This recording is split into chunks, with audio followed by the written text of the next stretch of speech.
Hello అండి, నేను మీ స్నేహ. ఇక్కడ వేదాలు చదువుతున్న పర్సన్ ఎవరు కాదండి, మా ట్రాన్స్ మహిళ అయిన పురోహితురాలు.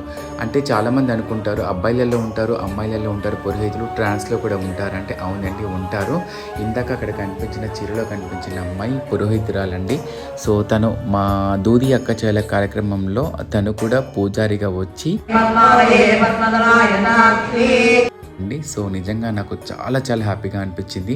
మా ట్రాన్స్లో అచీవ్మెంట్ అయిన వాళ్ళని చూపించడం ముందు తన విషయం మీ అందరికీ తెలుసు. సో అందులో భాగంగా ఈ యొక్క ట్రాన్స్ మహిళ అయిన పురోహితురాల్ని మీకు పరిచయం చేయడం జరిగింది.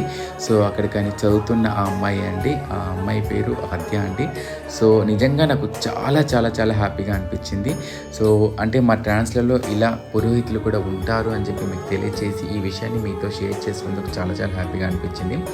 దూది అక్కచెల్లెల పండుగలో భాగంగా ఇలా పూజా కార్యక్రమంలో మా ట్రాన్స్ మహిళా పురోహితులు పాల్గొనడం జరిగింది.